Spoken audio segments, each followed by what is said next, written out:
আমরা তো আম দিয়ে অনেক রকমের আচার বানিয়ে থাকি। আজকে বানাবো তেল আচার, যেটা কিনা খুবই সুস্বাদু এবং এটা ডালের সঙ্গে খেতেও খুব ভালো লাগে। তাহলে সম্পূর্ণ ভিডিওটা দেখতে থাকুন। এখানে আমি 3টি আম নিয়ে নিয়েছি।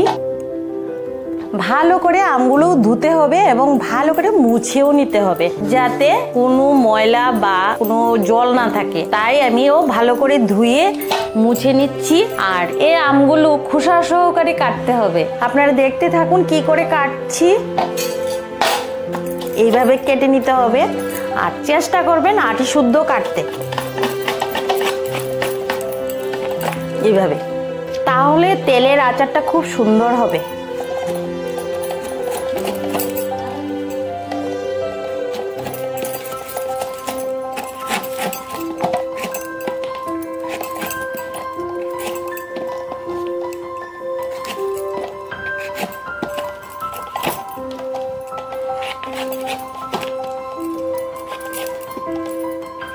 কি শক্ত হয়ে গেছে।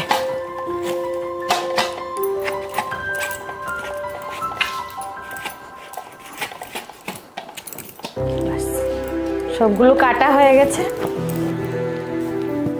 প্রথমে দিয়ে দিচ্ছি কালারের জন্য হলুদ, আর দিয়ে দিচ্ছি কাশ্মীরি লঙ্কা গুঁড়ো, আর দিয়ে দিচ্ছি স্বাদ অনুযায়ী লবণ, আর দিয়ে দিচ্ছি 2 চামচ চিনি। এবার ভালো করে মিশিয়ে নিচ্ছি। তারপরে আমগুলোকে আমি রোদ্রে শুকিয়ে নেব 2 দিন।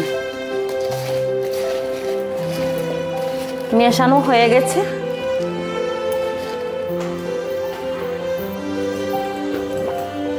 এই যে রৌদ্র দিয়ে দিলাম, আমি 2 দিন রৌদ্র লাগিয়ে নেব, তারপর আমি আচারটা তৈরি করব। দেখুন 2 দিন রৌদ্র লাগিয়ে এরকম শুকিয়ে গেছে। তেলের আচারের জন্য আমটা একদম পারফেক্ট হয়েছে শুকানোটা। চুলাটা জ্বালিয়ে আমি একটা কড়াই বসিয়ে দিলাম। আচারের একটা মশলা তৈরি করতে হবে, তাই এখানে নিয়েছি জিরে, মৌরি, কালো জিরে, ধনে এবং মেথি, আর নিয়েছি শুকনো লঙ্কা, তেজপাতা। সবগুলো একসাথে আমি ভেজে নেব।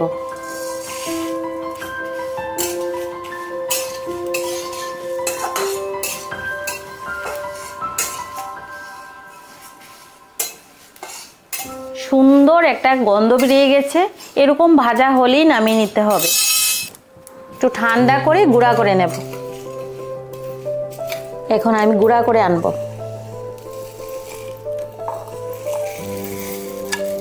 এই যে মিক্স করে নিয়ে আসলাম, এরকম গুঁড়া হলেই হবে, মিহি গুঁড়া লাগবে না। আর এই আচারে 2 রকমের শস্য গুঁড়াও লাগবে। এখানে 2 চামচ হবে সাদা সর্ষে, আর কালো সর্ষে 1 চামচ হলেই হবে। এবার এটাও গুঁড়া করে নিয়ে আসছি। এই যে সর্ষেটাও একদম মিহি গুঁড়া হয়ে গেছে। দেখুন, যেহেতু তেল আচার বলেছি, তেল তো লাগবেই। সরিষা তেলটা নিয়েছি ইঞ্জিনের। তেলটা গরম করে নিতে হবে।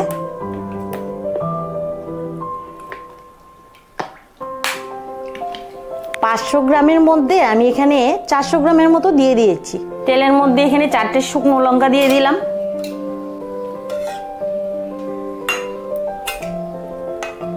তেলটা গরম হয়ে গেছে, এখন নামিয়ে ঠান্ডা করে নেব। তেলটা একেবারে ঠান্ডা হয়নি, কিছুটা গরম রয়েছে। এখন আমি বোতলে আমগুলি দিয়ে দিচ্ছি। এরকম একটা কাচের জার নিয়ে নিয়েছি, এর মধ্যে আমগুলো দিয়ে দিচ্ছি। ভাজা মশলা দিয়ে দিচ্ছি কিছুটা, দিয়ে দিচ্ছি কিছুটা কাশ্মীরি লঙ্কা গুঁড়ো, দিয়ে দিচ্ছি কিছুটা বিট লবণ। আচারের টেস্টটা অনেক বেড়ে যাবে। তারপর আমি কিছু কিছু করে তেল এই জারের মধ্যে দিয়ে দিচ্ছি। 4টে শুকনো লঙ্কা এগুলোও দিয়ে দিচ্ছি। দেখুন কি করে তৈরি করছি। আপনারাও এরকম ভাবেই বানিয়ে বাড়িতে খাবেন, 1 বছর রেখে খেতে পারবেন। এবার বাকি আমগুলোও দিয়ে দিচ্ছি।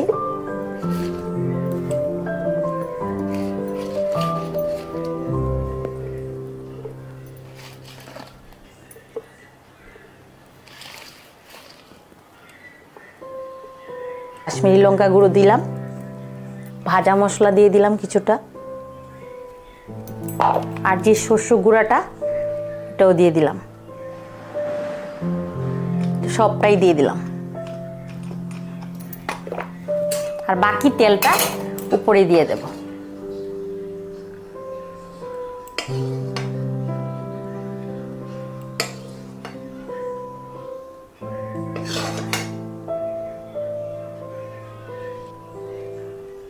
উপরে আরেকটু বিট নুন দিয়ে দিলাম।